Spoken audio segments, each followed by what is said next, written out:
இந்த காலை நேரத்திலே ஆண்டவருடைய வார்த்தைக்கு நேராக நாம் கடந்து போகிறோம். இந்த நேரத்திலே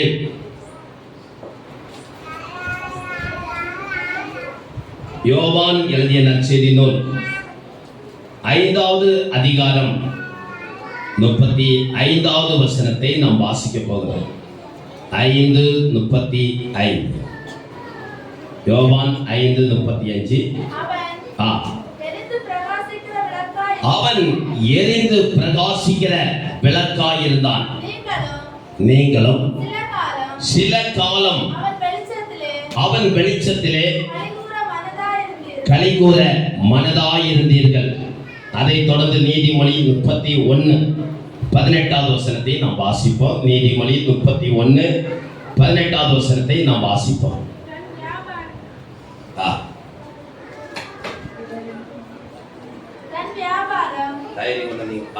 தன் வியாபாரம்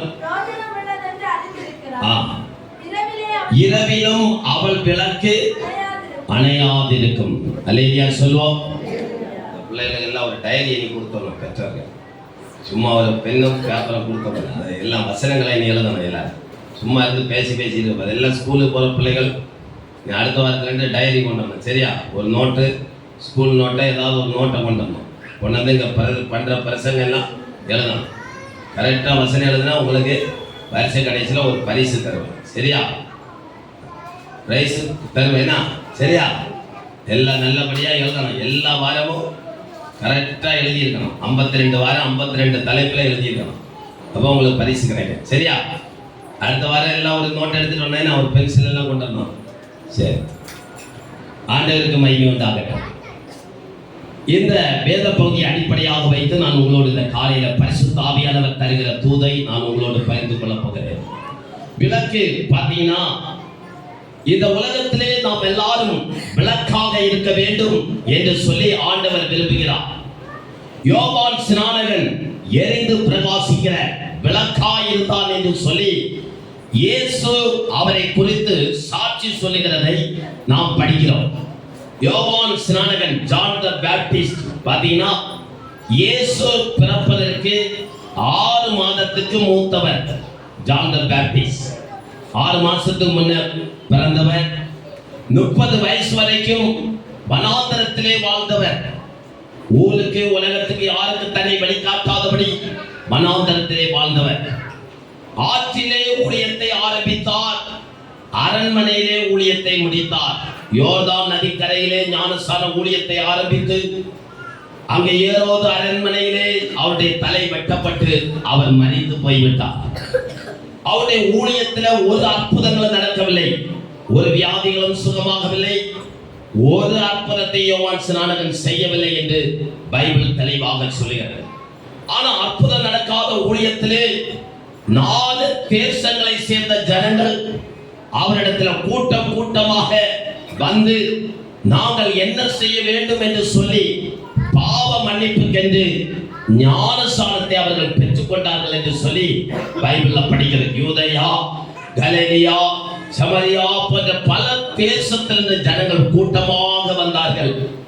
வரும் கோபத்தை தப்பித்துக் கொள்ள உள்ள வகை காட்டினவன் யார் என்று சொல்லி விரியன் பாம்பு குட்டிகளே என்று சொல்லி ஜனங்களை அழைத்து அவர்களுக்கு பாவ மன்னிப்பின் நிச்சயத்துக்கான ஞானஸ்நானத்தை கொடுத்தார் என்று சொல்லி நாம் அறிகிறோம்.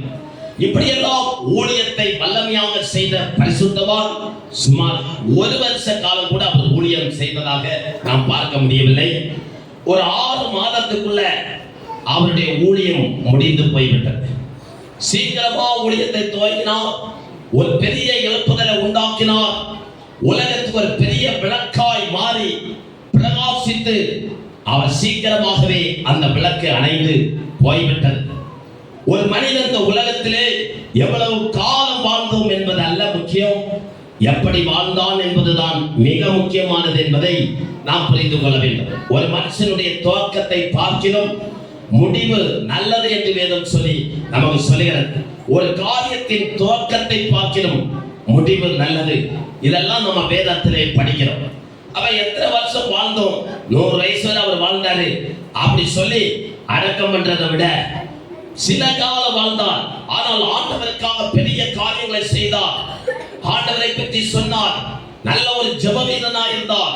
தேசத்துக்கு ஆசீர்வாதமாய் இருந்தார் என்று சொல்லி சில காலம் வாழ்ந்த வாழ்க்கையா இருந்தாலும் அதை மிக அற்புதமா இந்த உலகத்திலே வாழ்ந்து நம்ம முடிக்கணும்னு சொல்லி தான் பைபிள் சொல்லுது. நீண்ட காலம் வாழ்வது அல்ல முக்கியம். 100 வயசு வரைக்கும் பாவியா இந்த உலகத்துல வாழ்ந்து மரிச்சு பாதாளம் போகிறதை பார்க்கிறோம். நம்ம பரிசுத்தமா கொஞ்ச காலம் வாழ்ந்து நித்தியத்துல போறது ரொம்ப நல்ல காரியம். அல்லேலூயா சொல்வோம். பாத்தீங்கன்னா இந்த யோவான் ஸ்நானகன் எரிந்து பிரகாசிக்கிற விளக்காய் இருக்கிறது போல இன்னைக்கு ஒவ்வொரு குடும்பத்தினுடைய தலைவர்கள், தலைவிகள், குடும்பத்தை நடத்தக்கூடியவர்களும் அற்புதமான விளக்காய் இருக்க வேண்டும் என்று சொல்லி நீதிமொழி புஸ்தகம் 31 ஒரு குணசாலியான ஸ்திரியை குறித்து நாம் படிக்கிறோம். இரவிலும் அவள் விளக்கு அணையாமல் இருக்கிறது. அப்படி சொன்னா விளக்கு அணையாமல் இருக்கிற 2 காரியங்களை குறித்தும், ஒரு விளக்கு எரிந்து பிரகாசிக்கிற விளக்கும் சில நேரத்திலே அது மங்கி எரிகிற நிலையில் போகும் என்பதை குறித்தும் சில காரியங்களை இருக்கிற நேரத்திலே நான் உங்களுக்கு சொல்லி முடிக்கிறதாக இருக்கும். பாத்தீங்கன்னா இங்க நம்ம படிக்கிற ஒன்று, ஒரு விளக்கு பாத்தீங்கன்னா எரிந்து பிரகாசிக்க வேண்டும் என்று சொன்னால் ஒரு விளக்கு எரிவதற்கு முதல்ல பாத்தீங்கன்னா அவசியம் எண்ணெய். எண்ணெய் ஒரு விளக்குக்கு அவசியமாக இருக்கிறது. வேதத்திலே வாசிக்கிறோம். லேவியராமத்தின் புஸ்தகம் 24ஆம் அதிகாரம் 2வது வசனத்திலே நாம் வாசிக்கும் போது ஒரு விளக்கு எரிவதற்கு எண்ணெய் அவசியம். நம்ம ஆண்டவருக்காய் எரிந்து பிரகாசிக்கிற ஒரு விளக்காய் மாற்றப்பட வேண்டும் என்று சொன்னால், நீங்கள் ஒரு குடும்பத்துக்கு இரவிலும் உங்களுடைய விளக்கு அணையாமல் இருக்கிறோம் என்றால் நம்ம பார்த்தீங்கன்னா நம்முடைய விளக்குல முதலாவது என்ன இருக்க வேண்டும்? எண்ணெய் இருக்க வேண்டும். வாசிப்போம் அந்த வசனத்தை. லேவியராகமம் 24ஆம் அதிகாரம் 2வது வசனத்தை நாம் வாசிக்கிறோம். லெவிட்டிக்ஸ் 24 பார்த்தீங்கன்னா 2வது வசனம்.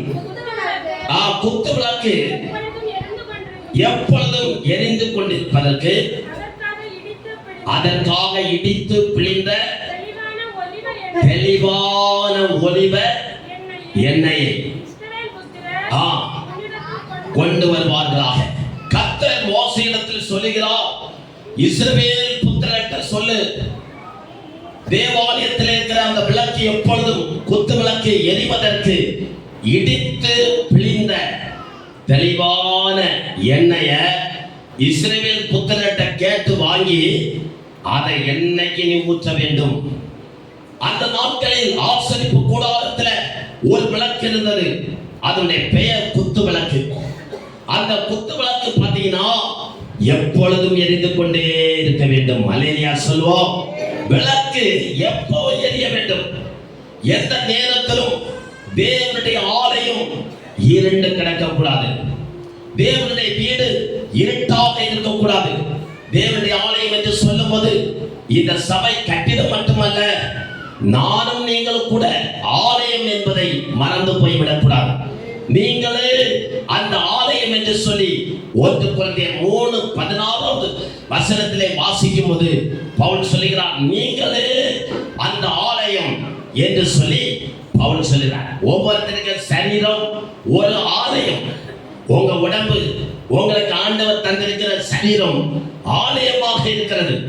இந்த ஆலயத்தில் ஆண்டவர் வாசமாக இருக்கிறார். எப்படி ஆசரிப்பு கூடாரத்தில் தேவன் அந்த ஆசரிப்பு கூடாரத்தில் வாசம் பண்ணி சாட்சியின் பட்டியலிருந்து அங்கே ஜனங்களோடு பேசினாரோ, அதே போல இன்றைக்கு நமக்குள்ள இருந்து பிதாவின் ஆவியானவர் நமக்குள்ள இருந்து பேசுகிறார்.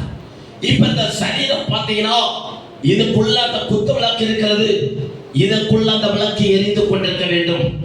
இது ஒரு குடும்ப விளக்கு. எப்படி இரவிலும் அவளுடைய விளக்கு அணையாமல் இருக்கிறதோ, இதே போல நம்முடைய சரீரத்துக்குள்ள இருக்கிற அந்த விளக்கு பார்த்தீங்கன்னா அணைஞ்சு போகக்கூடாது. அது எப்பொழுது எரிந்து கொண்டிருக்க வேண்டும். அதற்கு அர்த்தம் பார்த்தீங்கன்னா இடிச்சு பிழிஞ்ச தெளிவுள்ள எண்ணெய். பார்த்தீங்கன்னா ஒலிவ மரத்திலே ஒலிவ கொட்டைகள் நிறைய காய்ச்சும். ஒலிவ பழங்கள், பழத்துல கொட்டை இருக்கும். அவன் நம்ம ஊர்ல இருக்கிற பழங்கள், கொட்டைகள் அந்த கொட்டையை மட்டும் எடுத்து அதை கொண்டு இடிச்சு அதை மிஷினில் போட்டு நல்லா உரலே இடித்து அதை பிழிவாங்க. பிழிஞ்சு அதை அரிப்பில் வச்சு சல்லடையில் போட்டு அரிச்சு சுத்தமாக அந்த எண்ணெய் கொண்டது ஆண்டவர் சமூகத்தில் வைப்பாங்க. ஏன்னா அதை இடிக்கும் நிறைய கரம்பல் எல்லாம் வரும். அதோட கொண்டு வந்து வச்சா அது எரியாது. அதனால பார்த்தீங்கன்னா அது எரிவதற்கு நல்ல அதை இடிச்சு பிழிஞ்சு தெளிவுபடுத்தி கொண்டு வைப்பாங்க. அந்த எண்ணெய் ஆசாரியன் கொண்டது அந்த குத்து விளக்கிலே ஊற்றும் போது அந்த குத்து விளக்கு இரவெல்லாம் தேவ சமூகத்தில் எரிந்து கொண்டிருக்கிறது. அப்படி என்றால் எண்ணெய் பரிசுத்த ஆவியானவருக்கு அடையாளம். பரிசுத்த ஆவி அபிஷேகத்தை ஒரு விசுவாசி பெற்றுக் கொள்ள வேண்டும். ஜலத்தினாலும் ஆவியினால் பிறக்கவிட்டால் தேவனுடைய ராஜ்யத்தை அவன் காண மாட்டான். பார்த்தீங்கன்னா பரிசுத்த ஆவியில நம்ம நிரம்பி வாழ்கிற ஒரு வாழ்க்கை, பரிசுத்த ஆவியை பெற்றுக் கொள்வது என்பது வேறு, பரிசுத்த ஆவியில நிரம்பி ஜீவிக்கிற வாழ்க்கை வேறு. பார்த்தீங்கன்னா பரிசுத்த ஆவியில எல்லாரும் பெற்றுக் கொள்ளலாம்.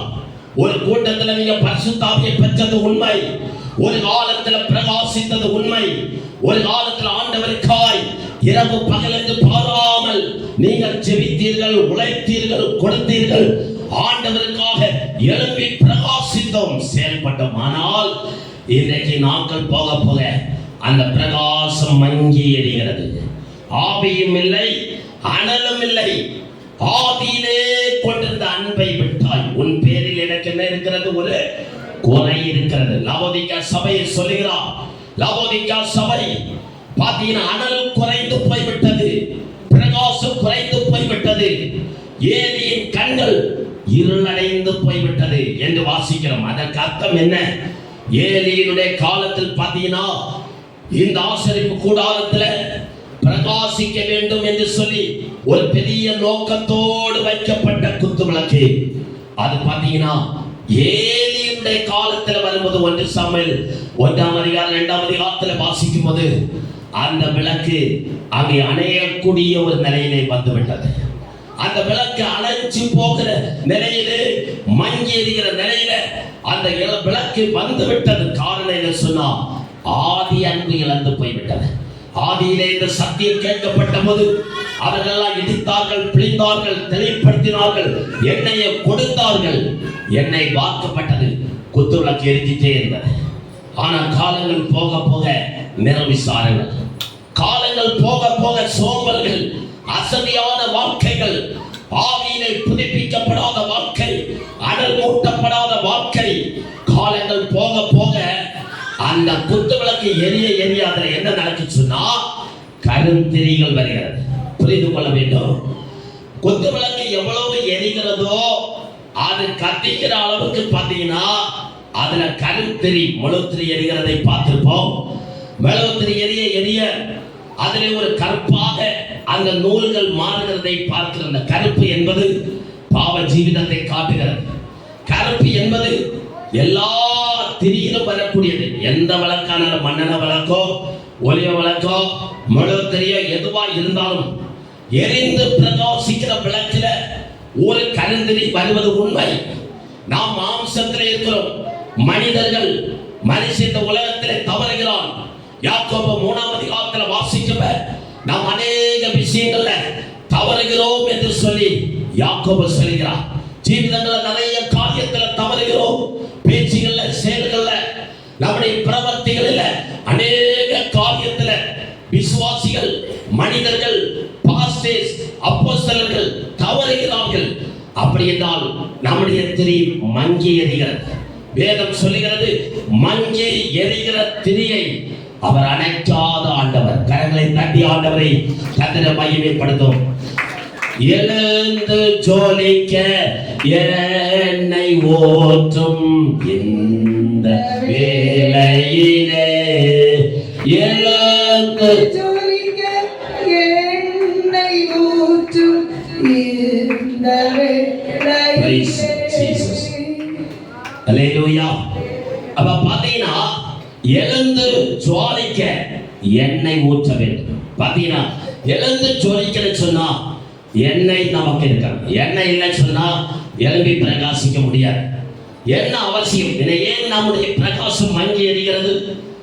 இன்னைக்கு அநேக கிறிஸ்தவர்கள், ரட்சிக்கப்பட்ட விசுவாசிகள் ஜீவிதங்கள் மங்க காரணம் என்ன? பிரகாசம் இல்லை. ஏன் என்னுடைய கண்கள் பார்த்தீங்கன்னா இருளடைந்து போய்விட்டது.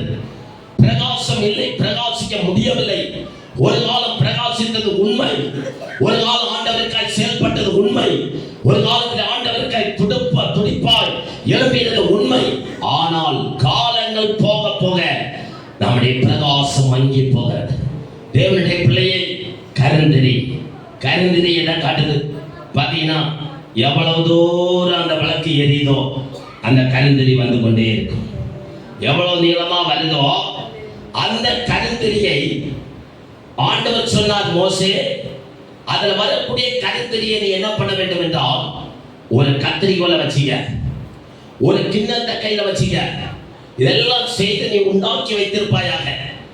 இந்த திரியில இருக்கக்கூடிய கருந்திரிய கவனமா கத்திரிக்கோலை வச்சு வெட்டான். அதை கவனமா வெட்டி அந்த கிண்ணத்துல பிடிக்கணும். உங்களுக்கு புரியுதா? இது ஒரு விளக்கு, இதுல கருந்திரி. அதை கவனமா அந்த கத்திரிக்கோலை வச்சு அதை கட் பண்ணி அந்த இதுல பிடிக்கணும். கவனமா அந்த சாசல்ல அதை அப்படியே கவனமா பிடிக்கணும். பிடிச்சு அந்த சாம்பல் கருந்திரிய மூடி பத்திரமா அதை கொண்டு போகணும். பாளையத்துக்கு புறம்ப கொண்டு போகணும். ஆமா, நம்மளா என்ன பண்ணுவோம்? கருந்திரி இப்படி ஒரு தட்டி தட்டி கீழே தள்ளிடுவோம். கருந்திரியை அப்படி தள்ளக்கூடாது. கருந்திரியை கவனமா கத்திரிக்கோல் வச்சுதான் அதை வெட்டணும். அதை கவனமா கிண்ணத்துல எடுத்து வச்சு அதை மூடி பத்திரமா பாளையத்துக்கு புறம்ப போகணும். பாளையம் இருக்கும் பல கிலோமீட்டர் தூரத்துக்கு அப்பால் கொண்டு போய் தான் இவ்வளவு போல இருக்கிற சாம்பலை தூக்கி அங்க எறியணும். பாதுகாப்பான இடத்துல வைக்கணும். அது எதை காட்டுகிறது சொன்னா, இந்த குத்து விளக்குல இருந்து விழக்கூடிய இந்த கருந்திரி பார்த்தீங்கன்னா, இந்த சாம்பல் இது காத்துல பறந்து போய்விடக்கூடாது. இது காத்துல பறந்து போய்விட்டால் நல்ல வெள்ளவஸ்திரம் எல்லாம் கற்பா மாறிடும். இந்த கருந்திரி பறந்து விட்டால் பாளையம் முழுவதும் பார்த்தீங்கன்னா இந்த சாம்பல் பறந்து விடும். இது எதை காட்டுகிறது? நம்முடைய ஜீவிதங்களில் வரக்கூடிய அழுக்கை காட்டுகிறது. நம்முடைய ஜீவிதங்களில் வரக்கூடிய குறைகள், குற்றங்கள்.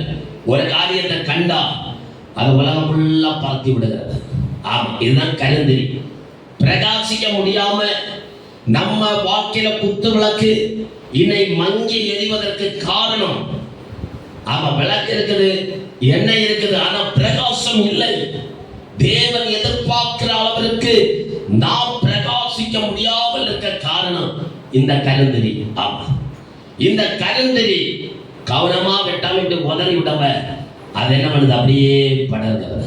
அரிப்புலவை போல படர்ந்து கொண்டே இருக்கு. அதனால கர்த்தர் மோசே சொன்னா, அதை கிண்ணத்துல எடுத்து அதில் வச்சு அதை துணியினால் மூடி அதை கொண்டு பாளையத்துக்கு அந்த பக்கம் போயிடும். இல்லை என்றால் கருந்திரி எல்லா இடத்துலையும் படர்ந்துடும். ஆமா, ஒரு பிரச்சனை கேட்டா போதும் உலகெல்லாம் பறந்து போயிடும். ஆமா, அதை அடக்கக்கூடியது, மறைக்கக்கூடிய தன்மை இன்னைக்கு விசுவாசிகளுக்கு இல்லை. ஆமா, அடக்கி வைக்கிற சுவாபங்கள்.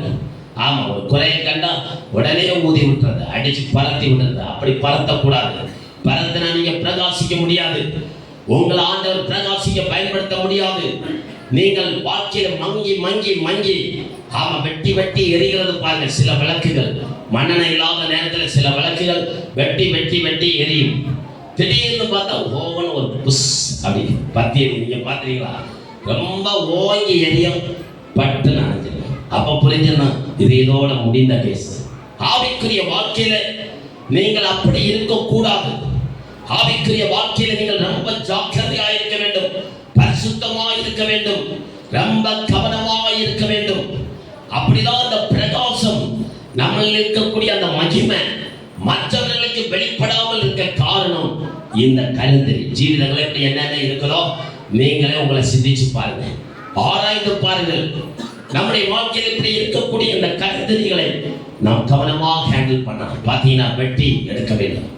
இந்த விளக்கு பார்த்தீங்கன்னா இதுல எண்ணெய் ஊற்றப்படணும். டெய்லி எண்ணெய் ஊற்றணும், டெய்லி எண்ணெய் ஊற்றணும். அது என காட்டு? டெய்லி ஆவியில நிரம்பி ஜெபிக்கிறது. டெய்லி 1 மணி நேரமாவது அந்நிய பாசம் பேசி ஜெபிக்க வேண்டும். ஆவியில நிரம்பி காலையில எத்தனை பேர் நீங்க ஜெபித்தீங்க? பரலோகம் போக வேண்டும் என்று வாஞ்சிக்கிற விசுவாசியே, அபிஷேகத்தை பெற்ற விசுவாசியே, அந்நிய பாச அடையாளத்தை பெற்றிருக்கிற தேவ பிள்ளையே, உங்களுடைய ஆத்மீக வாழ்க்கையில எத்தனை பேர் இந்த காலை நேரத்துல ஒரு ஆவியின் நிறைவு எத்தனை பேருக்குள்ள இருக்கிறது? எத்தனை பேர் இன்னைக்கு கடமை பெந்தேகோஸ்தே அனுபவத்துல நீங்க வாழ்கிறீங்க? எத்தனை பேர் உண்மையான ஆவிக்குரிய அனுபவத்துல வாழ்றீங்க? சிந்திச்சு பாருங்க. உங்களுக்குள்ள ஆவி இருக்கிறதா? அனல் இருக்கிறதா? உங்களுடைய விளக்குகள் அணைந்து போய் இருக்கிறதா? இல்லை நான் மங்கி எறிகிறதா? இல்லை ஓங்கி பிரகாசிக்கிற விளக்கா இருக்கிறீங்களா? வேதம் சொல்லுது, குணசாலியான ஸ்திரீனுடைய விளக்கு இரவிலும் அணையாமல் இருக்கிறது. இரவிலும் அவளுடைய விளக்கு அணையாமல் இருக்கிறது என்றால் இரவிலும் ஒரு ஜெப அனுபவங்கள். உண்மையான ஆவிக்குரிய ஆத்மீய பரிசுத்தவான்கள் தேவனுடைய பிள்ளைகளுடைய விளக்கு பார்த்தீங்கன்னா, இரவுல நித்திரை பண்ணினாலும் அவங்க உள்ளம் பார்த்தீங்கன்னா அந்த ஜெப அனுபவத்தில் இருந்து கொண்டே இருக்கும். ஆவியின் நிறைவான ஒரு அனுபவத்தில் இருக்கும். நேசருடைய சத்தத்தை அந்த உள்ளான மனுஷன் கேட்டுக்கொண்டே இருப்பான். கரங்களை தட்டி ஆண்டவரை மகிமைப்படுத்துவோம். Praise the Lord. நாம் எல்லாரும் எழும்பி பிரகாசிக்க வேண்டும். ஆண்டவர் விரும்புகிறார். எண்ணெயில நிரம்பணும், அபிஷேகத்துல நிரம்பணும். நல்லா இடிச்சு பிழியக்கூடிய அனுபவம், நல்லா நிரம்பி அந்நிய பாசை பேசி ஜெபிக்கணும். கிருபை இல்லாதவங்க அந்நிய பாசை பெற்றுக்கொள்ளணும். அபிஷேகத்தை பெறணும். அபிஷேகம் இல்லாத பரலோகம் போக முடியாது. வேற மூழ்கி ஞானஸ்தானத்தை வச்சு பரலோகம் போகலாம் என்று சொல்லி நம்ம நினைக்க கூடாது. நிறைய காரியங்கள் பார்த்தீங்கன்னா நம்ம நினைக்கிறோம், ஸ்நானப்பட்டா மட்டும் பரலோகம் போகலாம் நினைச்சிட்டு இருக்கிறோம். ஸ்நானப்பட்டால் மட்டும் போதாது, அது ஒரு படி. கர்த்தருக்கு ஸ்தோத்திரம். அடுத்த படி பரிசுத்தாவி நிறைவு பெறணும். யோவான் 3ஆம் அதிகாரத்துல வாசிக்கும் 4-5 வசனத்துல வாசிக்கும் போது, ஒருவன் ஜலத்தினாலோ ஆவியினாலும் பிறக்க விட்டால் தேவனுடைய ராஜ்யத்தை காண மாட்டான். பரலோக ராஜ்யத்தை காண மாட்டான். பரலோகத்தை காணணும்னு சொன்னா ஆவியை பெற வேண்டும். பரிசுத்தாவின் நிறைவை பெற்றுக் கொள்ள வேண்டும். பரிசுத்தாவியை பெற்றால் மட்டும் போதாது, பரிசுத்தாவில நிரம்பி வாழ்கிற வாழ்க்கை. எவர்கள் ஆவியில நடத்தப்படுகிறார்களோ அவர்கள் தேவனுடைய புத்திரர்கள் எனப்படுவார்கள். யார் தேவனுடைய மகன்? யார் தேவனுடைய மகள்? நீங்க தேவனுடைய மகளாக இருக்க வேண்டும் என்று சொன்னால் அந்த முத்திரை என்கிற பரிசுத்த ஆவியின் அபிஷேகத்தை பெறணும். பரிசுத்த ஆவியுடைய சக்தி பெற்றதா நம்ம பார்த்தீங்கன்னா அந்த முத்திரை போடப்பட்டதா நீங்க ஆண்டவருக்கு மகளாக இருக்க முடியும்.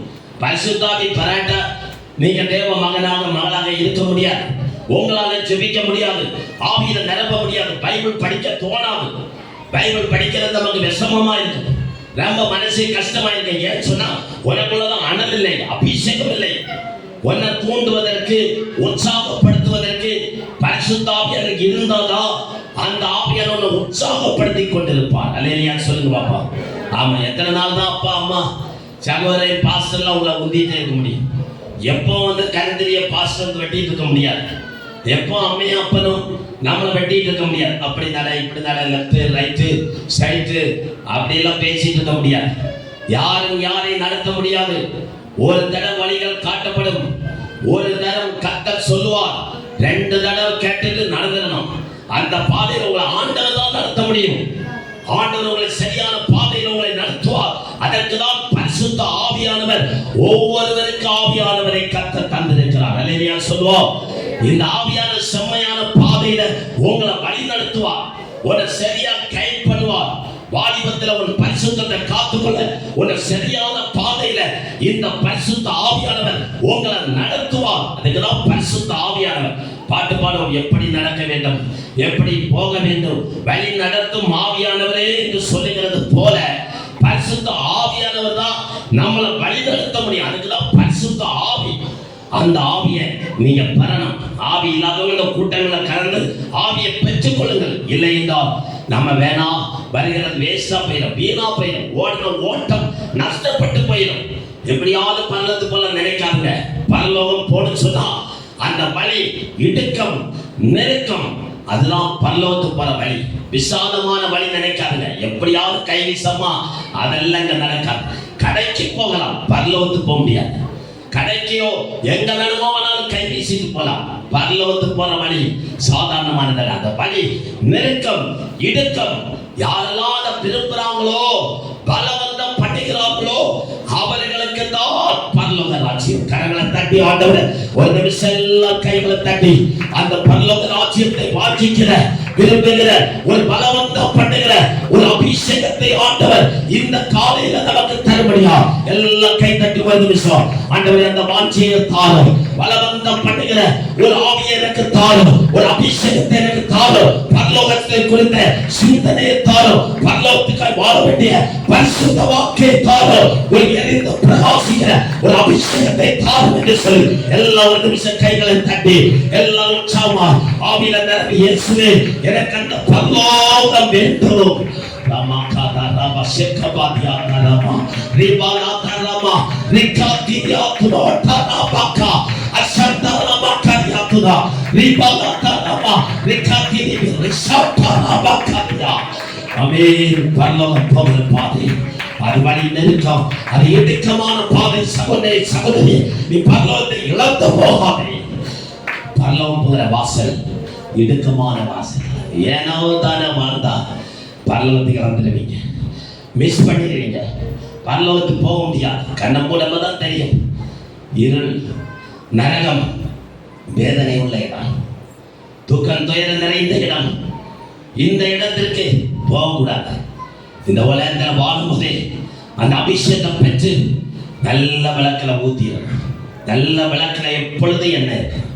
எண்ணெய் இல்லாத விளக்கு எரியாது. எண்ணெய் இல்லாத விளக்கு பரலோகத்துக்கு போக முடியாது. மத்தேயு 25ஆம் அதிகாரம் 4வது வசனத்தில் நீங்க வாசிக்கும் போது எண்ணெய் உள்ள புத்தி உள்ள கன்னிகையும் எண்ணெய் இல்லாத புத்தி இல்லாத கன்னிகையை குறித்து படிக்கிறான்.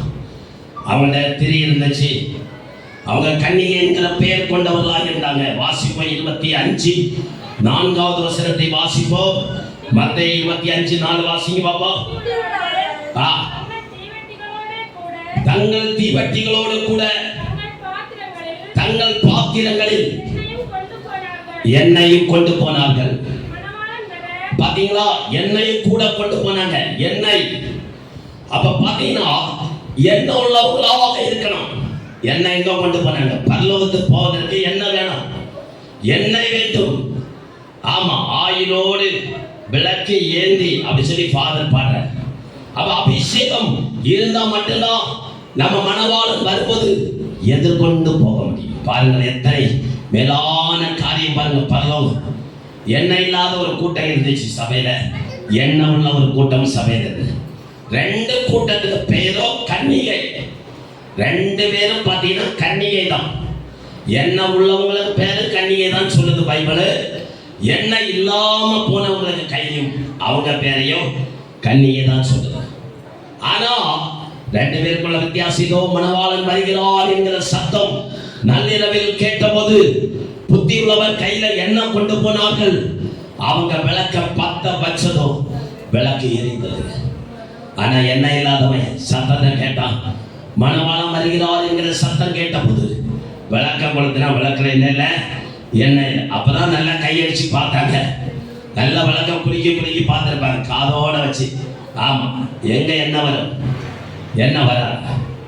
கர்த்தரை கண்டடையத்தக்க சமயத்தில் அவரை தேடுங்கள். அவர் சமீபமா இருக்கையில் அவரை நோக்கி.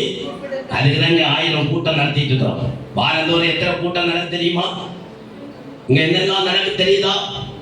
விசுவாசியே, உங்களுடைய உணர்வின் ஆவி எப்படி சொல்லுகிறது? ஆத்மீக வாக்கிய உணர்வு இருக்கிறதா? பரலோகம் போனீங்கன்னா அந்த பாதையில போங்க. நித்திய ஜீவனை பெற்றுக் கொள்ளுங்க. நல்ல தருணங்கள் மிஸ் பண்ணாதுங்க. கொஞ்ச கால வாழ்க்கை 100 வயசு வரை தான் அந்த உலகத்துல வாழ முடியும். என்னைக்கு ஒரு நாள் அங்க போனேன்னு சொன்னா கர்த்தரை கண்டடைய தக்க சமயத்தில் அவரை தேடுங்கள். சமீபமா இருக்கம் அவரை கூப்பிடுங்க. பரலோகம் என்ன எப்படி நடந்துட்டு போகலாம், பிரச்சனை இல்லை. ஒரு பாரம் இல்லை, ஒரு பிரச்சனை இல்லை. நீங்க கையில் நட்ட ஜெபம் பண்ணா ஆவியில நிறம் பண்ண தேடாம இருந்தாலும் பிரச்சனை இல்லை. அப்படிதான் கதிரை சோதனை. இப்போ பாருங்க, நிறைய பேர் திருவண்ணெல்லாம் எடுக்க ஆள்கள் இல்லை. அதெல்லாம் நம்ம என்ன பண்ண முடியும்? பாரத்தோடு இருக்கிறது ஜெபம் தான் பண்ண முடியும். வேற என்ன செய்யறது? ஒரு கூட்டம் கிளம்பி போகுது, ஒரு கூட்டம் வராது, ஒரு கூட்டம் விருந்து விடும், ஒரு வீடு அப்படிதான் போயிட்டே இருக்கும். கடைசி காலங்கள். ஆமாம், பார்த்து பேசுமா பேசினாரு. என்ன பண்றது? பார்த்து நம்மளுக்கு இதெல்லாம் அரைச்சு போச்சுப்பேன். சிவாஜிகள் இப்படியெல்லாம் இருந்தா எனக்கு ஒன்றும் இல்லை, கைவிடப்பட்டு போகாதுங்க, அவ்வளோதான். இங்கே மெம்பர்ஷிப்பை 10 ரூபா காணிக்க போடுறதுனால எனக்கு அதனால ஒரு பிரச்சனை இல்லை. உங்களை பிரச்சனை நீங்கள் பரலோகம் வந்து சேரணும். அதுதான் அந்த பொன்னறிக்கை சபையை ஆண்டவர் ஸ்தாபித்த நோக்கம். எந்த சபையான அந்த பூமியில ஸ்தாபிக்கப்பட்ட எல்லா நோக்கமும், எல்லா பாஸ்டர்ஸும் ஆண்டவருக்கு நோக்கம் பரலோகம் வரணும். அந்த உணர்வு இல்லாம போச்சுன்னா உன் நிலைமை பரிதாபம். நீ கைவிடப்பட்ட ஒரு கிறிஸ்தவனா இந்த பூமியில் அன்னை கிறிஸ்துவின் ஆட்சியை நீ சந்திக்கவ நீ கண்டு புலம்புவாய். அன்னைக்கு இந்த அபிஷேகம் இருக்காது, அபிஷேக கூட்டம் இருக்காது, பைபிள் ஸ்டடி ஒன்றும் இருக்காது, இந்த திருவிருந்தெல்லாம் இனி இருக்காது. கைவிடப்பட்டு போனால் உன் நிலை பரிதாபம். நீ அங்கலாய்ப்பாய். உன் ஆண்டவர் பாதாள நரகம் வேதனை உள்ள இடத்துல நீ போயிடுவ. நல்லா அந்த பாரத்தோடு நான் பிரசங்கம் பண்ணி கொண்டிருக்கிறேன். இன்னைக்கு மக்களுக்கு உணர்வு இல்லை. தெய்வீகம் சபை அதெல்லாம் இன்னைக்கு அற்றுப்போது. நான் காலையில பூத்தலையில பிரசங்கித்தேன் 2 கூட்டத்தை பற்றி. இன்னைக்கு அந்த நிலையில தான் சபைகள் போய் கொண்டிருக்கிறேன். வெளியே உள்ளவங்களை பிரசங்கிக்கிறது இல்லை, சபைக்குள்ள உள்ளவங்களை தான் பிரசங்கித்துட்டு இருக்கிறேன். தேவ பிள்ளையே, நீ இழந்து போகாத, பரலோகத்தை இழந்து போகாது. நினைவாத நேரத்தில் மரணம் உன்னை சந்திக்கும் என்று சொன்னால் நீ அங்கலாய்ப்பாய். நல்ல தன்னங்களை எல்லாம் நான் மிஸ் பண்ணிட்டேன், சான்ஸ்களை எல்லாம் மிஸ் பண்ணிட்டேன், நீ கண்டு புலம்புவாய். என்ன செய்யறது? காலம் கடந்து போய்விட்டது. காலம் கடந்த பின் பெய்கிற மழை பயனற்றது, கடலில் விழுகிற மழை துளி பயனற்றது போல உன் வாழ்க்கையெல்லாம் வீணால நீ கழிச்சிட்ட. உன்னைதான் அந்த தெய்வீகத்துக்கு அருமை தெரியும். பண்ணிய கட்டி 4 காலில் கட்டுவாங்க, கட்டி 4 கால் இடையில கம்பை போட்டு தூக்குவாங்க. இப்படியே தூக்கி சமக்கம்ப தான் பண்ணிக்கு மண்டையில ஏறும். மண்டை பண்ணி சொல்லுவோம், ஐயோ இவ்வளோ பெரிய வானத்தை இப்பதான் பார்க்கிறேன், இத்தனை வருஷம் வாழ்ந்தேன், இந்த சாக்கடை தான் நல்ல வாழ்க்கை நினைச்சேன், இதுதான் அருமையா இருக்கு நினைச்சேன். நான் இன்னைக்கு தான் அதை தூக்கி இப்படி கட்டி கொண்டு போவாங்க பாருங்க, அப்பதான் எனக்கு தெரியும் இப்பதான் இவ்வளவு அழகான வானம், சூரியன், சந்திரன் எல்லாம் பண்ணிக்கு தெரியுமா? பண்ணினா யாரு? பின்மாற்றக்காரன், பின்மாற்ற ஜீவிதம், பிரகாசிக்காம இருளடைந்த ஜீவிதம், எண்ணம் ஊற்றப்படாத வாழ்க்கை, அனல் ஊட்டப்படாத வாழ்க்கை, அபிஷேகம் இல்லாத வாழ்க்கை. இதெல்லாம் அர்த்தம் என்னது? பின்மாற்ற வாழ்க்கை. ஒரு தரம் பிரகாசிக்கப்பட்டும் பரம ஈவை ருசி பார்த்தும் பரிசுத்தாவியை பெற்றும் இனி வரக்கூடிய உலகம் பரலோகம் என்கிற அந்த உலகத்தினுடைய எல்லா நல்ல காரியத்தை கேட்டும் அறிந்தும் ருசி பார்த்தோம் நீ பின்வாங்கி போனால், மறுதலித்து போனவர்கள் மறுபடியும் என்ன எத்தனை பேர் பொன்னுரிக்கு சபையில சிலுவையில் அறையிறீங்க? ரொம்ப துக்கத்தோடு இப்ப சபைகளை பார்த்து நான் பேசுகிற வார்த்தை, எத்தனை பேர் இன்னைக்கு இந்த தேவனுடைய குமாரனை காலுக்கு கீழே போட்டு மிதிக்கிறீங்க? சிந்தித்து பார் சகோதரா, உனக்காய் கல்வாரி சிலுவையில் அடிக்கப்பட்ட இயேசு கிறிஸ்துவின் ரத்தம் ஒரு தரதான் உனக்காக சிந்தப்பட்டது. நீ திரும்ப திரும்ப அந்த ரத்தத்தை மேல சவுட்டிட்டு போனா அது வருகிற தண்டனை எப்படி வரை எனக்கு தெரியாது, வாங்கிக்க, அவ்வளவுதான்.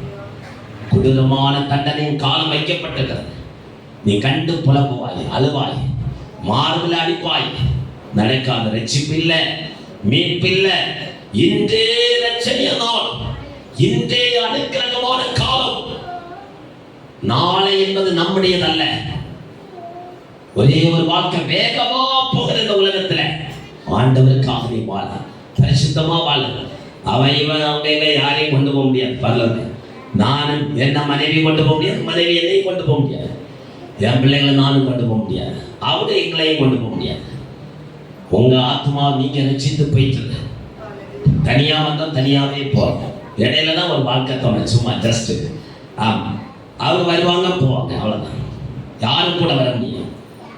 எவ்வளவு வீட்டுகளை நம்ம பார்க்கிறோம் அல்லவா, என்ன நடக்குது? அவ்வளவுதான் வாழ்க்கை, ஜஸ்ட். ஆனா ஒரு நித்திய ஜீவன் எங்கே கழிப்பார்? விளக்கு எரிய வேண்டும், விளக்கு எரிந்து பிரகாசிக்க வேண்டும். அதற்கு பரிசுத்தாவி அவசியம். 2வது காரியத்தை சொல்றேன், விளக்கு விளக்கப்பட வேண்டும். இந்த பந்தி எடுக்க முன்னாடி விளக்கு விளக்கப்பட வேண்டும். ஒரு வசனத்தை வாசித்து பந்திக்கு நேரம் நம்ம போவோம்.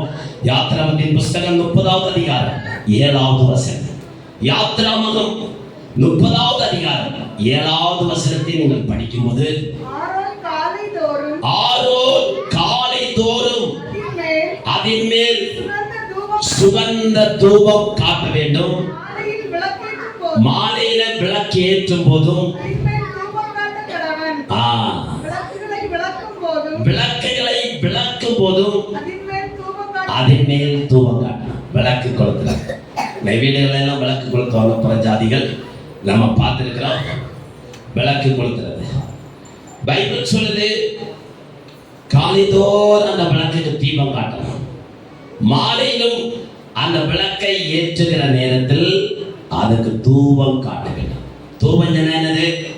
காலையில எழுப்பி ஸ்தோத்திர பலி செலுத்த வேண்டும். அவன் தூபமாய் நறுமணமாய் துதிகளை செலுத்துகிறோ.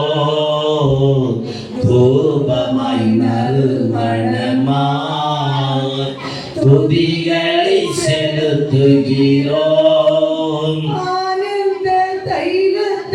அபிஷேகியும் ஐயா அனல் மூட்டி எரியவிடும். ஆனந்த தைலத்தால் அபிஷேகியும் ஐயா அனல் மூட்டி எரியவிடும். மகிமை மகிமை மாட்சிமை எல்லாரும் பாடுவோம். பிரைஸ் மகிமை மகிமை மாட்சிமை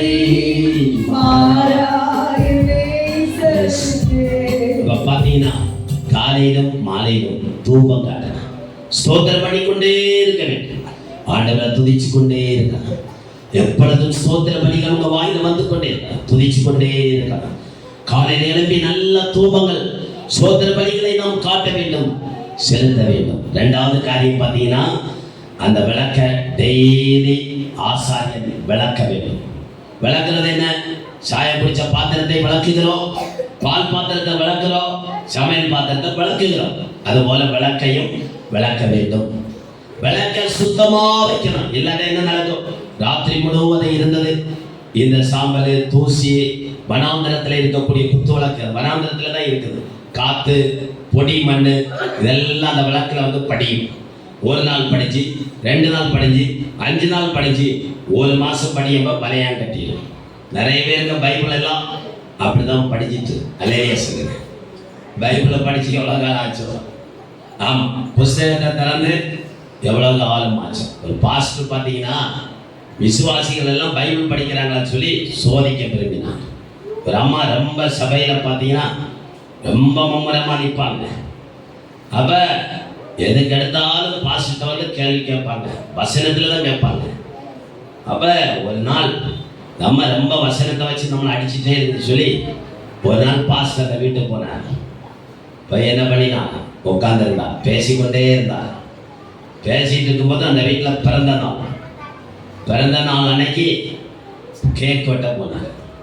பாஸ்டர் உட்காந்து டைனிங் டேபிளில் கேக் வெட்டிட்டு இருக்கும்போது என்னாச்சு? அந்த வீடு பெரிய பணக்கார வீடு. இந்த பிள்ளைங்கள்லாம் தங்க கரண்டியில் சாப்பாடு கொடுப்பாங்க. என்ன கரண்டி? தங்க கரண்டி.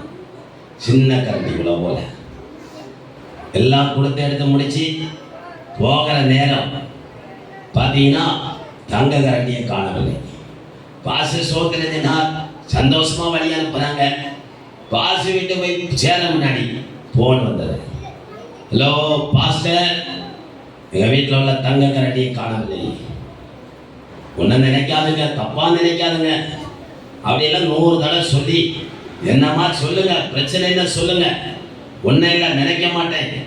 நீங்க நினைக்க மாட்டீங்க எனக்கு தெரியும், அதனால தான் ஒன்று சொல்றேன். எப்படி சொல்லிட்டாங்க? நீங்க கேக்கெல்லாம் வெட்டி முடிச்சிங்க, பிள்ளைல வாயில வச்சு சுத்திட்டு இருந்தேன், தங்க கரண்டி காணல பாஸ்டர், தெரியாம நீங்க என்ன எடுத்தீங்க அப்படின்னு.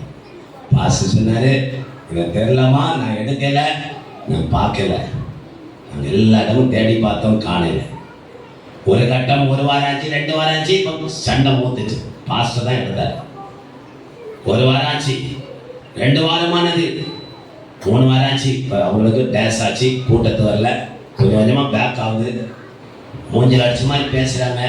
வேற யார் எடுப்பாங்க? தூதனா வந்தான், பிசாசா வந்தான், நீங்கள் தான் சொல்லி அடிச்சுட்டே இருந்தாங்க.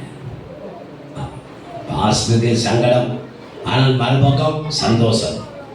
இந்த மக்களை நினைச்சு இப்படி இருக்கிறாங்களே. ஒரு 3-4 வாரம் கழிஞ்சு பழியெல்லாம் பாஸ்டர் மேல விழுந்தாச்சு. பாஸ்டர் சொன்னார், தங்க கரண்டி காணவில்லையா? அப்படியா, நான் வாரேன். உங்க வீட்டில் வந்து தங்க கரண்டியை நான் என்ன பண்றேன் தேடி எடுத்தார். பாஸ்டர் மறுபடியும் வந்தார்.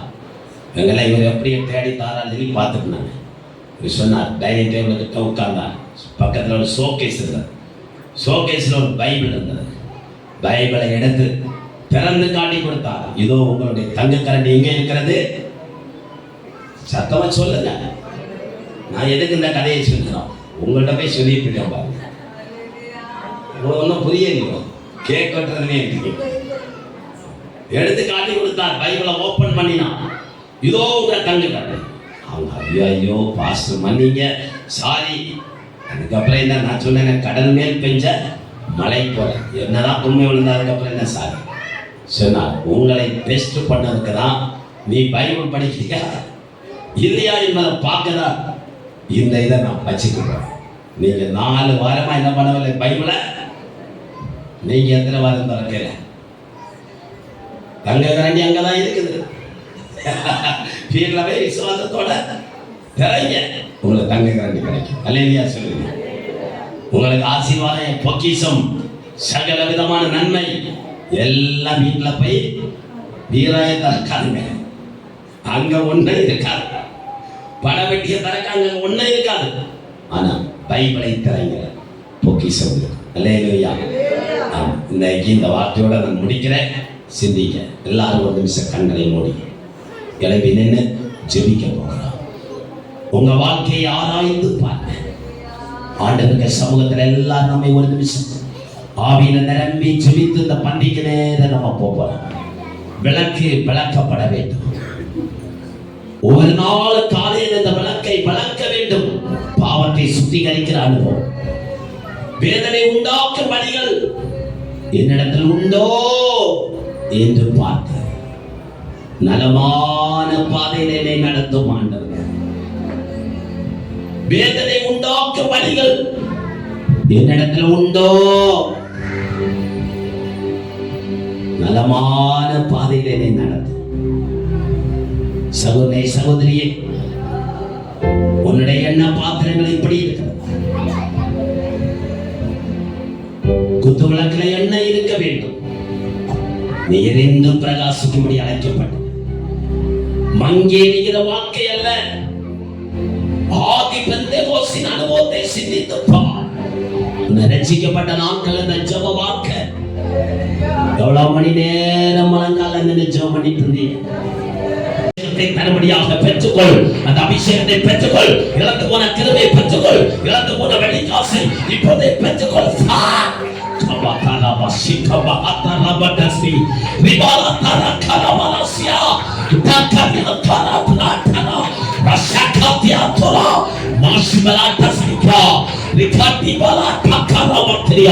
ஒரு விஷயம் கூட எல்லா கைகளை தட்டி ஆவியில நிரம்பி அந்த இழந்த கிருபை பாவனை பெற்றுக்கொள். உனக்குள்ளாக இருக்கிற வரத்தை அனல் மூட்டி தம்பி தங்கச்சி, உனக்குள்ள இருக்கிற தீர்க்கதரிசன பலம், வெளிப்பாட்டின் பலம், அந்த இழந்த கிருபை எனக்கு தாருமாட்டவரே.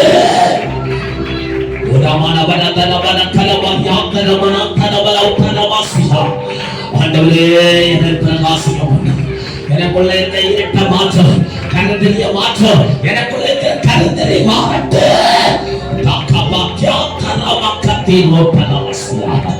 கருந்தெறியின் ஜீவிதங்கள் மாறட்டும் ஆண்டவரே. பிரகாசிக்க முடியாமல் இருக்கிற எல்லா கருந்தெறிகளும் ஆண்டவரே ஸ்தோத்திர இயேசுவின் நாமத்தினால்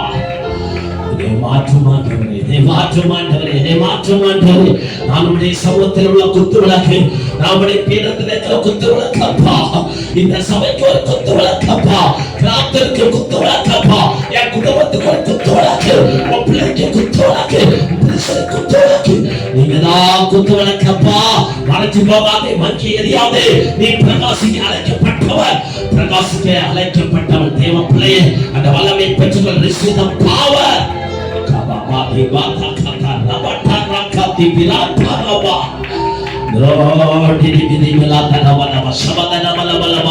ஆண்டவரே நரகம் வேண்டாம், பாதாளம் வேண்டாம். என் ஆத்துமாவை பாதாளத்தில் இறக்கவில்லை, என் ஆத்துமாவை நரகத்துக்கு ஆண்டவரே அறிவுக்கு ஓட்டாதீதமாக என்னை விடப்பாத ஆண்டவரே, என்னிடத்தில் இருக்கிற பரிசுத்தாவை எடுத்துக்கொள்ளாதே. சங்கீதம் 51 தாவீது கதறுகிறார், ஆண்டவரே நீர் எனக்கு தந்த பரிசுத்தாவை என்னை எடுத்துக்கொள்ளாதே அப்பா.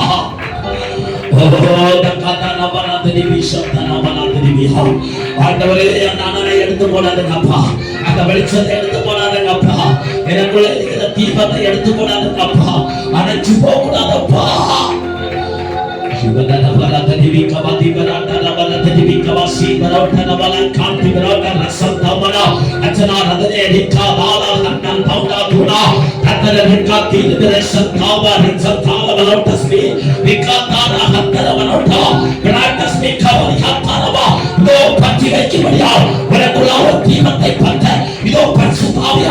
சபையின் மத்தியில் உலாவிக் கொண்டிருக்கிறார். மகனே மகளே, உனக்குள்ளாக அபிஷேகம் பற்ற விரும்புகிறார். நீ பிரகாசி, உன் வீட்டை மாற்றுவா, உன் சூழலை மாற்றுவா.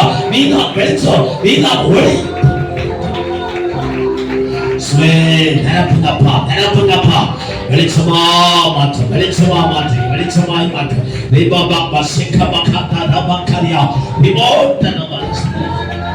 ஆண்டவரே நிரப்புங்கப்பா, நிரப்புங்கப்பா, நிரப்புங்கப்பா. ஆண்டவரே எங்களை நிரப்பப்பா. பரிசுத்தாவியானவரே நிரப்புகிறா. ஹல்லேலூயா. ஸ்தோத்திரம், ஸ்தோத்திரம், ஸ்தோத்திரம், ஸ்தோத்திரம், ஸ்தோத்திரம், ஸ்தோத்திரம். இந்த பந்தி ஆசீர்வதித்து தரும்படியா எங்கள் மத்தியில வாருமையா. போதகரே வாரும் ஆண்டவரே, எங்களை அர்ப்பணிக்கிறோம் ஆண்டவரே. ஹல்லேலூயா. வாருமையா போதகரே, வந்தமிடம் தங்கியும் வாருமையா போதகரே, வந்தமிடம் தங்கியும் சேருமையா பரந்தீரில், சேருமையா பரந்தீரில், சிறியவரா கேட்களிட, சிறியவரா கேட்களிட. எல்லாம் கைகளை தட்டி ஆண்டவரை மகிமைப்படுத்தும். Price the Lord. ஆண்டவர் இந்த பந்தியை ஆசீர்வதித்தருளியா. இந்த பந்தியில கர்த்தர் சிறந்த போதகராய் ஆண்டவராய் வந்து, நம்முடைய இரட்சகராய் வந்து, இந்த சரீரத்தை ரத்தத்தை பானம் பண்ண நமக்கு பந்தியை நடத்தி தரும்படியாய் எல்லாம் பரிசுத்த ஆவியாகிய தேவனை எல்லாம் வெல்கம் பண்ணுவோம். எல்லாம் கரங்களை தட்டி, தெய்வமே இந்த பந்தியை எங்களுக்கு ஆசீர்வதித்து தாரோ, இந்த பந்தியை நடத்தி தாரோ, இந்த பந்தியில ஒரு மகிமை வெளிப்படட்டும். இந்த பந்தியில் ஆண்டவரே என் சரீரத்தில் ஒரு ஜீவன் உண்டாக வேண்டும், ஒரு வல்லமை இறங்க வேண்டும், ஒரு அற்புதம் நடக்க வேண்டும், கட்டுகள் உடைக்கப்பட வேண்டும், பரலோக வாக்கியத்தை கிடைக்க வேண்டும், நான் பிரகாசிக்க வேண்டும். ஆண்டவரே இந்த பந்தியை நடத்தி அப்படியே கர்த்தர் செய்யும். அப்படியே தாழ்த்துகிறோம் இயேசுவின் நாமத்தில் பிதாவே, ஆமென். இந்த பந்தியை எடுப்பதற்கு எல்லா சாட்சி சொல்லுவோம். இந்த பந்தியை நான் எடுப்பதற்கு நான் கர்த்தருக்கு முன்பாக, சபைக்கு முன்பாக ஆயத்தமாய் இருக்கிறேன் என்பதை கர்த்தருக்கு முன்பாக தெரியப்படுத்திக் கொள்கிறேன். கர்த்தருக்கு மகிமை உண்டாக. தொடர்ந்து அன்பை பகிர்கிற நேரம். கால் கழுவாதவங்க காலை கழுவுங்க. உங்க வாழ்க்கை இருக்கிற குறைகள் அறிக்கை செய்து எல்லாரும் நீங்க இந்த பந்தியில பங்கு பெறுங்க. உங்களுக்காக இயேசு ரத்தம் சரீரம் காத்திருக்கிறது. அதை அசட்டை பண்ணாதுங்க, கனம் பண்ணுங்க. இயேசுவின் சரீரம், இயேசுவின் ரத்தம், இதை நீங்க கனவீனம் பண்ணக்கூடாது. இதெல்லாம் அசட்டை பண்ணக்கூடாது. இதை நீங்க அற்பமா நினைக்கிறனால தான் நீங்க அற்பமாய் போகிறீங்க. கனவீனமா நினைக்கிறனால தான் கனவீனம் வருது. ஆண்டவர் இயேசு சொல்லும்போது வேற என்ன? இதுதான் இயேசு, இதான் இயேசுவின் சரீரம், இதான் இயேசு ரத்தம். இதை நீங்க உதாசீனப்படுத்தி உதறக்கூடாது. ஆண்டவரை நம்ம மறந்து போகக்கூடாது, அவரை வேதனைப்படுத்திட்டு போகக்கூடாது. அவருக்கு இதையெல்லாம் சங்கடப்படும். நீங்க உதாசீனப்படுத்தி கலவீனம் பண்ணி போக ஆண்டகையெல்லாம் வேதனை பண்ணணும்.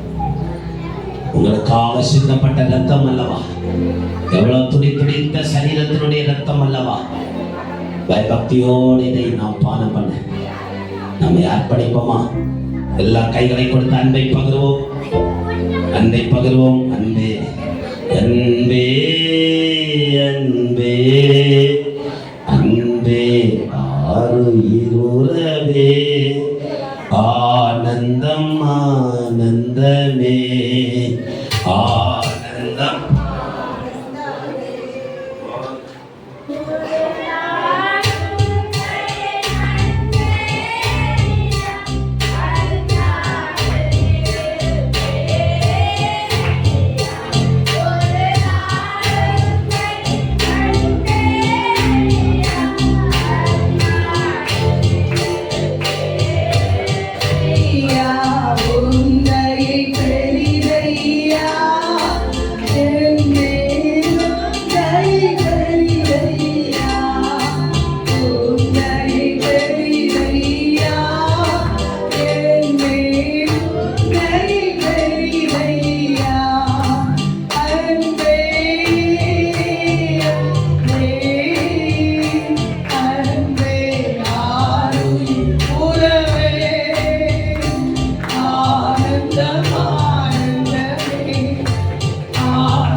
எல்லாரும் பலங்கால் படிப்போம்.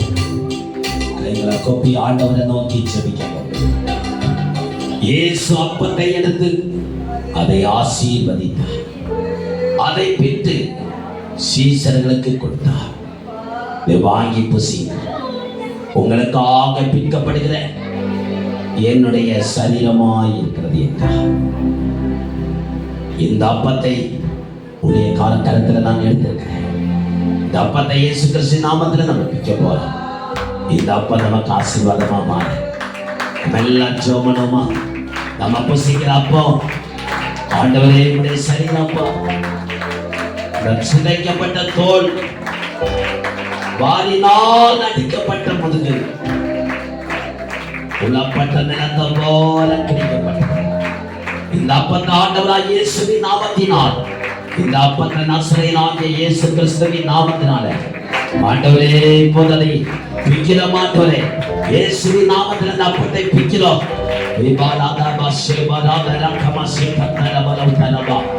இந்த அப்பம் எரிந்து பிரகாசிப்பதற்காகவே இந்த அப்பத்தை நாங்கள் புசிக்கிறோம். இதை ஜீவ அப்பம், இயேசுவின் அப்பம், இயேசுவின் சரீரம் எனக்காய் எங்களுக்காய் எங்கள் சபைக்கால் பிக்கப்பட்ட 2000 ஆண்டுகளுக்கு முன்பால் கல்வாரி சிலுவையிலே எனக்காய் எங்களுக்காய் பிக்கப்பட்ட இந்த அப்பத்தை நசரேயனாகிய இயேசுவின் நாமத்தில் நாங்கள் பிக்கிறோம். ஆண்டவரே இந்த அப்பத்தை நாங்கள் பிக்கிறோம் இயேசுவின் நாமத்தினால். இந்த அப்பத்தை நோக்கிறோம். அந்தபடியே அவர் பாத்திரத்தையும் எடுத்து அதை ஆசீர்வதித்து ஸ்தோத்திரம் பண்ணி இதை வாங்கி பானம் பண்ணுங்கள். அநேகருக்காக சிந்தப்படுகிற புதிய உடன்படிக்கைக்குரிய என்னுடைய இரத்தமாய் இருக்கிறது என்று சொன்னார். இந்த திராட்சரசம் எல்லாம் இயேசுவின் இரத்தமா மாற எல்லாரும் கைகளை தட்டி ஆண்டவரை விசுவாசத்தோடு நன்றி செலுத்துவோம். ஸ்தோத்திரம் ஸ்தோத்திரம் ஸ்தோத்திரம் இயேசுவின் நாமத்தினால். இது ஜீவனுள்ள இயேசுவின் ரத்தம், இயேசுவின் ரத்தம், இயேசுவின் ரத்தம், இயேசுவின் ரத்தம், எங்களுக்காய் சிந்தப்பட்ட ஆட்டுக்குட்டியின் ரத்தம், ஜீவனுள்ள ரத்தம் ஆண்டவரே. இயேசுவின் ரத்தம், பரிசுத்த ரத்தம் ஆண்டவரே, சிந்தப்பட்ட ரத்தம். ஸ்தோத்திரம். ஹல்லேலூயா ஆண்டவரே, ரத்தத்துக்காய் நன்றி சொல்லி பயபக்தியோடு உங்களுக்கு முன்பாக கொண்டுவரப்படுகிற இந்த சரீரத்தை, அவனுடைய ரத்தத்தை பக்தியா வாங்கி இயேசுக்க சரீரம், இயேசுக்க ரத்தம், பக்தியோடு அதை வாங்கி அருந்துங்கள். உங்களுடைய எல்லா பலவீனங்கள், போர்கள், போராட்டங்கள் மாறும். பரலோக ராஜ்யம் நமக்கு கிடைக்கும். உங்களுடைய சரீரத்தில் நமக்கு ஒரு இடம் கிடைக்கும். அவரோடு ஐக்கியமாக இருக்கிறோம். தொடர்ந்து பக்தியோடு ஒரு பாடல் பாடும்போது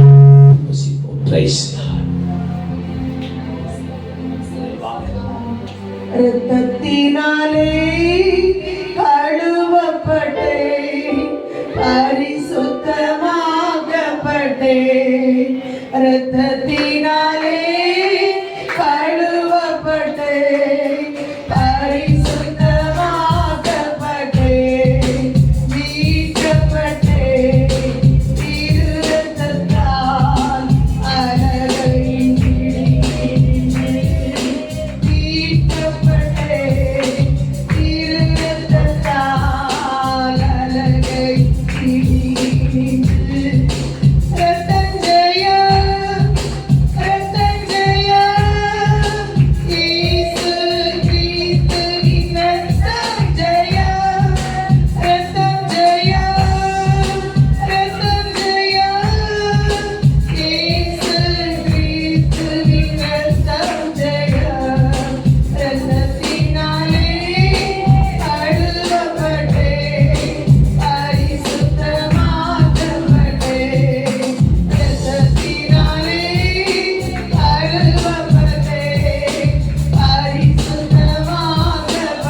மகிமைப்படுத்தும். Praise the Lord. Hallelujah, hallelujah, hallelujah, hallelujah. எழும்பு சீயோனே, ஒளி வந்ததே. எரிந்திடும் விளக்கே, திருச்சபையே, எழும்பு சீயோனே, ஒளி வந்ததே. எரிந்திடும் விளக்கே, திருச்சபையே, காரிருளை கடந்திடுவே, கர்த்தரின் பேரொளி சிறுவே. காரிருளை கடந்திடுவே, கர்த்தரின் பேரொளி சிறுவே. தேவாசிவா பெருகிடுவே, கனவுடன் இதுவரை நிலைத்திடுவே அவர் கிருபை. நலமுடன் நம்மை இதுவரையில் நிலைத்திடுவே அவர் கிருபை. கண்மணி போல் கடைசி வரை காத்திடும் பரவனை காத்திடுவோம். தேவாசிவால் பெருகிடுவே. எல்லாம் கைதட்டி கர்த்தரை மகிமைப்படுத்தும். Praise the Lord, praise the Lord, praise the Lord, praise the Lord, praise the Lord. Hallelujah. தேவிய சுகம் இறங்கட்டும் ஆண்டவரே. சுகமாக்கிற வல்லமை இறங்கி வருவதாக ஆண்டவரே. சரீரத்திலும் ஆத்மாவிலும் ஆவியிலும் விடுதலை உண்டாகட்டும் ஆண்டவரே. பலவீனங்கள் எல்லாம் மாறட்டும். சகல ஆசீர்வாதம் இறங்கட்டும். கிருபையின் மூலம் வருகிற ஆசீர்வாதங்கள் இயேசுவின் நாமத்தினால், சிலுவையின் மூலம் வருகிற அத்தனை ஆசீர்வாதங்களை இயேசுவின் நாமத்தில் ஜூலை மாதத்தில் சொந்தமாக்கிக் கொள்கிற ஆண்டவரே. இந்த பந்தியோடு மகிமை இறங்கட்டும். தீபாவளி கட்டணா துணி விரும்பி கரபரவஸ்தியா கபதினி கபதுனா வரவுண்டலபலவஸ்தியா எல்லாரையும் ஆசீர்வதிக்கிறேன். கர்த்தருடைய சபையை வாழ்த்தி இயேசுவின் நாமத்தில் ஆசீர்வதிக்கிறேன், ஆசீர்வதிக்கிறேன், ஆசீர்வதிக்கிறேன். எங்க சபை பிள்ளைகளை ஆசீர்வதி, எல்லா குடும்பங்களையும் ஆசீர்வதி, பெரியவர்களை ஆசீர்வதி, முதியோர்களை ஆசீர்வதிங்க, மூப்பர்களை ஆசீர்வதிங்கப்பா. வர முடியாமல் வீடுகளில் இருக்கிறவங்க ஆண்டவரே எல்லாரையும் கர்த்தர் பலப்படுத்தும். எங்க இருந்தாலும் எல்லாரையும் ஆசீர்வதி. உம்முடைய கரம் அடுத்த பந்தியிலே கொண்டு வருவதாக ஆண்டவரே. இந்த பலிபீடத்திலே உம்முடைய ரத்தமும் சரீரமும் ஒவ்வொருத்தருக்காக இந்த இடத்துல காத்திருக்கிறது அப்பா. ஆண்டவரே, கடப்பரத்தில் இயேசு கரிநெருப்பை மூட்டி பின்வாங்கி போன சீசர்களுக்காக கரை வந்து சேர்க்கிறது வரைக்கும் காத்திருந்தது போல ஆண்டவருடைய கண்கள் இந்த பலிபீடத்திலிருந்து காத்திருக்கிறது அப்பா. நாங்கள் ஒருவரும் உடைய கையிலிருந்து கீழே விழுந்து போகாதபடி, பறித்துக் கொண்டு பிசாசு போகாதபடிக்கு, நாங்கள் பின்வாங்காதபடிக்கு ஆண்டவரை முடிவு பரியந்தம் நிலை நின்று பின்பற்ற எங்களுக்கு கிருபைத்தார். கேட்ட வசனத்தை போல் நாங்கள் பிரகாசிக்க கிருபைத்தார். சபை இயேசுவின் நாமத்தில் வாழ்த்தி ஆசீர்வதிக்கிறேன். தூர இடங்கள்ல இருக்கிற எங்க சபை பிள்ளைகளை கண்மணி போல் காத்துக்கொள்ளுங்க. ஜூலை மாதத்தில் அவங்க செய்கிற வேலைகளை ஆசீர்வதிங்க, எல்லா ஒர்க்குகளை ஆசீர்வதிங்க, வண்டிகளை ஆசீர்வதிங்க, வாகனங்கள் பிரயாணங்கள் ஆசீர்வதிங்க, படிப்புகள் தொழில்கள் வேலைகள் வியாபாரங்கள் ஆண்டவர் எல்லாம் ஆசீர்வதிக்கப்படுங்க. நோய் இல்லாத வாழ்வுகளை தாங்க, நீடோழி காலம் இல்லாது வாழ ஆசீர்வதிக்கிறேன். கர்த்தருடைய ஆசீர்வாதங்களை எல்லார் மேலும் தங்கி இருக்கிறது. இயேசுவின் நாமத்தில் பிதாவே, நாத்துமாவே முழுவலமே நாத்துமாவே கர்த்தரை ஸ்தோத்திரி. அவர் செய்த ஆமென். நம்முடைய கர்த்தராகிய இயேசு கிறிஸ்துவின் கிருபை, பிதாவாகிய தேவனுடைய அன்பு, பரிசுத்த ஆவியானவருடைய ஐக்கியம் இன்றும் என்றும் சதா காலம் நம் அனைவரோடு என்று தங்கி இருப்பதாக. அல்லேலூயா, அல்லேலூயா, அல்லேலூயா. கர்த்தர் ஆசீர்வதிப்பாராக. யார் வீடுகளாவது ஜெபங்கள் வீட்டு கூட்டம் நடத்தணும்.